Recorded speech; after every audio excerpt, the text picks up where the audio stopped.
কুড়িগ্রামের ধরলা, তিস্তা ও দুধকুমার নদীগুলোর পানি বেড়েছে।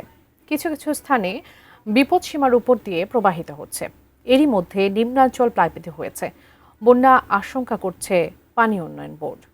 এই মুহূর্তে বিস্তারিত জানাতে কুড়িগ্রাম ধরলা নদী থেকে সরাসরি যুক্ত হচ্ছেন প্রতিনিধি মনোয়ার হোসেন লিটন। লিটন, একটু জানতে চাইবো, এই ধরলা নদীর আশপাশের জনজীবন এখন কি পরিস্থিতিতে আছে? সেখানে জলাবদ্ধতা কোন পর্যায়ে রয়েছে? জনজীবন কতটা বিপর্যস্ত?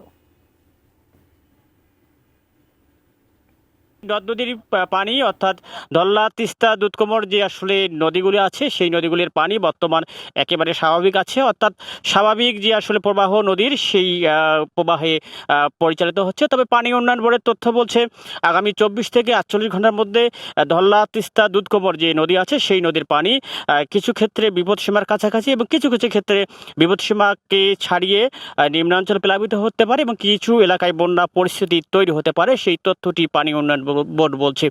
যদিও আসলে এইসব নদীর অববাহিকায় বর্তমান যেসব মানুষ আছে তারা আসলে এখন বর্তমানে তারা বন্যা আতঙ্কে নেই, তারা অধিকাংশ ক্ষেত্রে তারা ভাঙন আতঙ্কে, অর্থাৎ এই বিভিন্ন এলাকায় বর্তমান ভাঙন চলছে।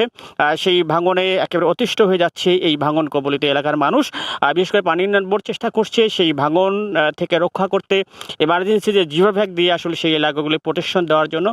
তবে ওই এলাকার মানুষ, কিছু কিছু এলাকার মানুষ বাদ দিয়ে দাবি জানিয়েছেন এবং পানি উন্নয়ন বোর্ড বলছে যেহেতু আসলে ফসলি জমি থেকে বাড়িঘর বা অন্যান্য স্থাপনা যে এলাকা আছে সেই এলাকাগুলি তারা গুরুত্বের সঙ্গে সেই এলাকাগুলো প্রোটেকশন দেওয়ার চেষ্টা করছে।